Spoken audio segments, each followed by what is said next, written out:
two, three. Assalamualaikum warahmatullahi wabarakatuh. Kembali bersama saya Ahmad Afandi, Prodi Komunikasi dan Penyiaran Islam, semester 4 Institut Agama Islam Negeri Kota Bengkulu. Pada kali ini saya akan membahas tentang cara menghindari klise dan mit yang menarik. Pertama, yang saya akan bahas cara menghindari klise. Sebuah klise pada awalnya merupakan sebuah frasa yang tepat dan berdaya tarik bagi banyak orang.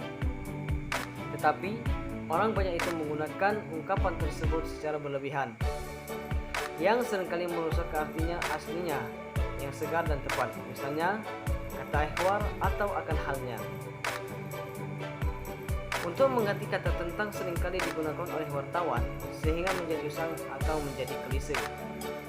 Wartawan olahraga yang menyebut pertandingan akan dimulai sebagai genderang parang telah ditabur benar-benar membingungkan pembaca.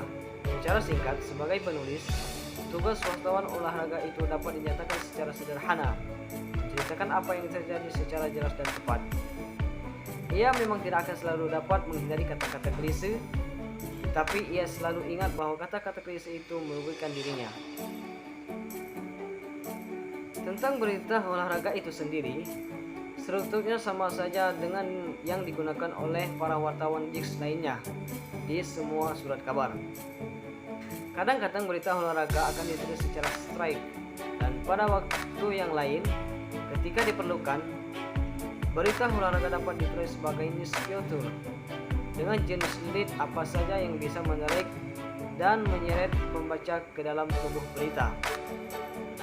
Wartawan olahraga memiliki ruang gerak yang luas dibandingkan dengan kebanyakan wartawan lain untuk menerapkan teknik-teknik reportase interpretatif dan kritis, semacam argumentasi.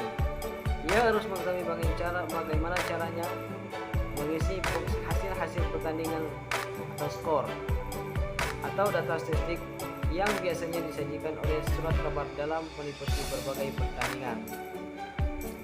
Selanjutnya, pembahasan lead yang menarik. Meskipun tidak ada formula yang dapat diterapkan yang menjamin terciptanya lead yang bagus dan menarik, namun ada cara lain yang dapat ditempuh, yaitu dengan mengikuti anjuran agar lead itu selain mengandung unsur 5H 1H juga harus memiliki pons menunjuk, artinya membuat pembaca secara serasa ditonjok. Pembaca menjadi terpengangah, kaget, timbul dan rasa empati.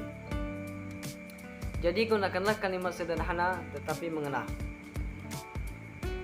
Buatlah seluruh lead seluruh isi berita seperti berbicara. Artinya, ketika seorang membaca berita, kita seakan-akan mendengarkan orang yang bercerita, karena berita tersebut sedemikian menarik dan jelas kata-katanya.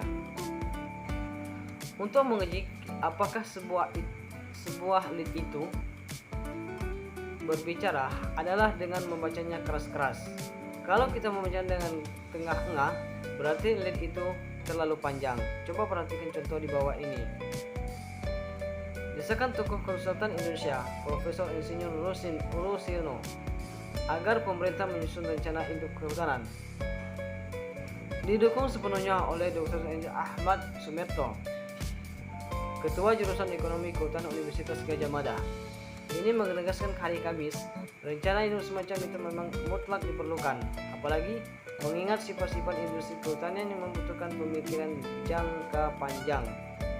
Sehingga apa yang disusun sekarang harus bisa bermanfaat untuk tahun-tahun mendatang yang masih lama.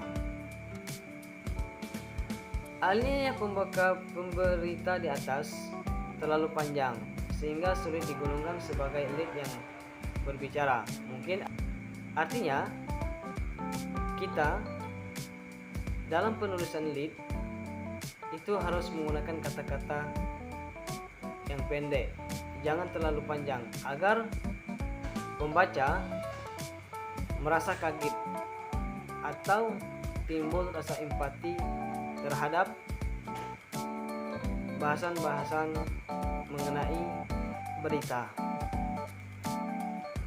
Mungkin itulah sedikit pembahasan dari saya. Semoga menambah hasanah keilmuan.